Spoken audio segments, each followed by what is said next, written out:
And this is actually a question for both series. Since this is the first vertical video or vertical series of Cornerstone, how does it feel to be part or debuting as main cast or supporting roles for this project? So anyone, from ano muna tayo? From 1, 2, 3. Hi, sorry, what's your name? Miss Bea. Okay, thank you. Well, honestly, for me, it's I'm really grateful na I'm part of. I think all of us are grateful when we're part of it, and we thank Cornerstone for trusting us and for choosing us. But for me, it's an honor, honestly, to be part of this vertical series. I mean, it's the first one that Cornerstone is ever releasing. So, and of course, hindi lang yun, but to work with such an incredible cast. We're all friends here. That was with the beautiful stories that were written. Honestly, it's special. So I hope na I get to do this more often, and definitely you'll see more coming from Cornerstone. But yeah, that's for me. Thank you. Meron pa from 1, 2, 3. Sophia. Go. Sige, ikaw muna. Okay. Syempre gusto lang namin magpasalamat.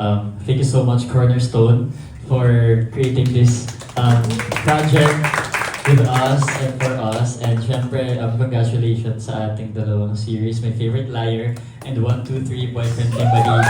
Kasi, yeah. And if tama ko, ito din yung first time na maglalabas si Cornerstone ng Love Team.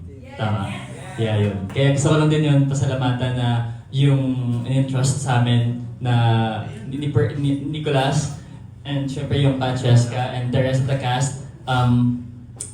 Masaya kami, natutuwa, sobrang blessed na before nanonood lang kami ng Love Team and ngayon ginagawa na namin. Kaya super grateful kami sa lahat ng guidance na binigay sa amin ni Cornerstone and of course with the production and all. Kaya looking forward na sana tangkilikin ng mga viewers natin ang series na ito.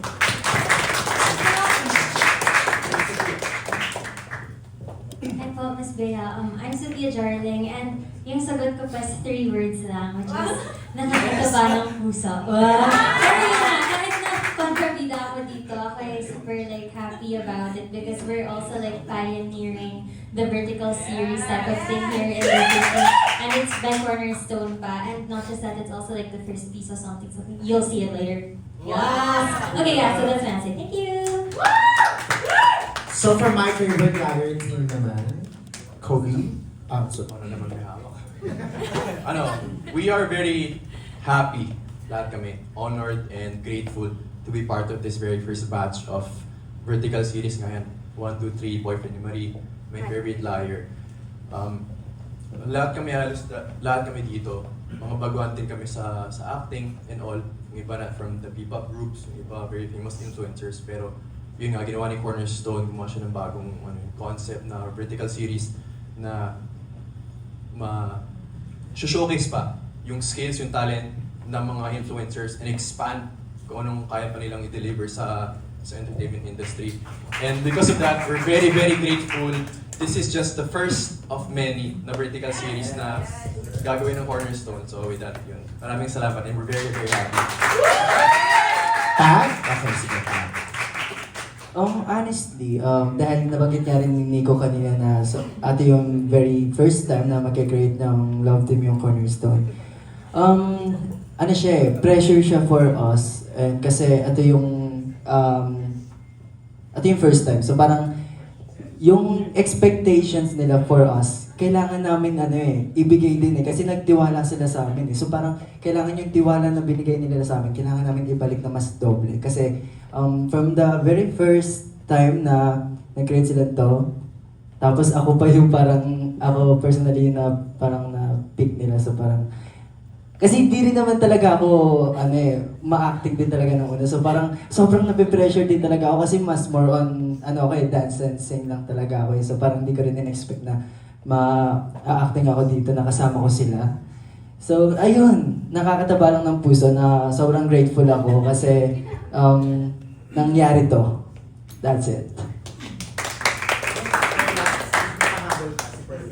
Ako naman sobrang happy ko din kasi binigyan ako nila ng cornerstone nila Sir Jeff ng tiwala para gawin yung ganito kasi bago to sa akin di ba? Parang nagda-live lang ako tapos ngayon umaarte na ako. Parang sobrang laking opportunity tapos sobrang happy ng puso ko hanggang ngayon na-overwhelm ako, hindi ko pa rin ako makapaniwala. Yun lang. Thank you. Alright, thank you. Anyone else po na gusto pa po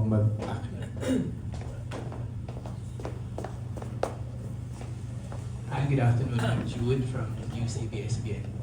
I'd like to ask dun sa cast ng My Favorite Liar Win. Okay, so how far can you take a particular lie, and then when you reach a point, you would say that's enough. I can't take that lie anymore. Nakaka-miss you difference yun. Parang hello po. Gusto ko sabihin ni Cheska, ako. Hello po. Hello po.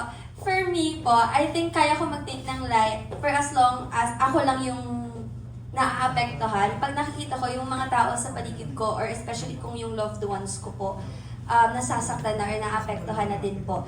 Then, for me, yun na po yung enough. So, there. Yes, Pat? Hindi ako sinabi ni Cheska. Copy-paste. Ako po kasi siguro isang beses lang muna. Isang beses. And then pag naulit, that's enough. Hindi po ako tumatanggap ng mga hindi po ako tumatanggap ng mga taong mahilig magsinungaling sa akin. Kasi if nagawa na nila ng unang beses, pagbibigyan ko, gagawin ulit nila at gagawin ulit nila at gagawin ulit nila. Parang tingin ko pag di ko na-deserve yung ganon. Yan lang po. That's regardless between friends and your relationship, someone that you have a relationship with. May follow-up. Sorry. I think different po Kasi mas forgiving po ako sa friends kesa sa, let's say, partner. Mas forgiving ako sa friends and families. Yung sa family po, parang gets naman na pagbibigyan mo talaga sila. Patatawarin mo talaga sila. And kagaya lang din po nung sinabi ni Cheska, copy-paste, na hanggang ako lang po yung naapektuhan, then I can take as much. Pero pag ibang tao na po, hindi na po kaya. Pag partner, isang beses lang, wala na. Ganun po. Okay, thank you. Thank you May, po. may level. Maraming salamat po. So anyone pa po na merong gustong magtanong? Ito po. Follow up dun sa sinabi ni Patrick dun sa Love Teams and Nico. Handa na ba kayo sa expectations and responsibilities ng isang love team sa mga audience? Alam niyo naman gano'n ka-demanding yung mga tao? Actually, parang ready kami ni Cheska kasi in the first place nung nasabi ko rin nung sa last interview namin na parang nung una namin nagkita kami nung workshop that time. So parang nag-click din kami, yung bonding namin parang nag-match din talaga kasi nung time na kinausap ko rin siya, parang yung mga tanong, kasi madaldal akong tao tsaka approachable din talaga ako. So parang nung nag-ask ako ng mga something questions sa kanya, ano naman siya, like parang G rin siya, nagbibigay din siya talaga siya sa akin, nag-fit din siya na kung ano yung mga personal na things niya, yung mga pinagdadaanan niya rin sa buhay. So parang, yeah, ganun. Parang mabilis lang kami naging close. Oo, mabilis kami naging close Walang naging struggles, problems, walang ganun. Kay ano din daw, kay Nico and Perlas din, yung question. Oh. So, okay. Hindi. May glimpse naman na kami and expectations sa kung ano yung love team, especially yung love team culture dito sa Philippines. And for us, parang yabang naman kung sasabihin kung it wasn't a challenge at all kasi it came out naturally, to be honest, yung Nicolas. So, and we're so happy na na-appreciate ng tao and tumagos siya sa screen. And I hope this time, tatagos pa rin siya sa vertical series. Yan lang. Yun, ganun din. Same lang. Hindi kasi sobrang ano lang eh, sobrang natural lang. I mean, nung sa amin ni Nico, dahil meron naman na kaming love team, on and off cam, sobrang natural lang namin. Kung ano nakikita nila on cam, same lang din, even off cam. So, yung expectation nila. Thank you po. Thank you. Yeah, sa ating mga lead casts. So meron pa yata tayo from here. Ang question ko kay Perlas. Perlas, sabi mo nga bago sa'yo ito, ano? Can you tell us paano ito nilapit sa'yo? What made you say yes? And kamusta naman ang foray mo into acting? Ano po,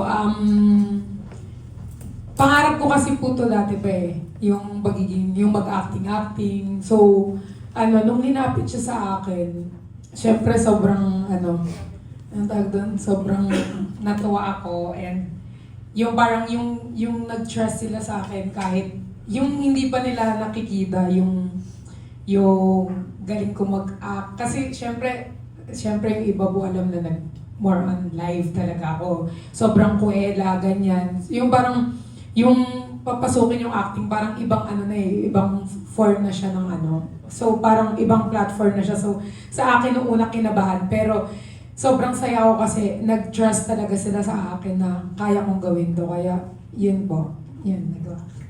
Pero paano mo pinagandaan? Kasi I'm sure there are people who'd say na ang biggest strength mo lang, quote-unquote, ay yung malaking following mo, but acting requires talent and skill talaga.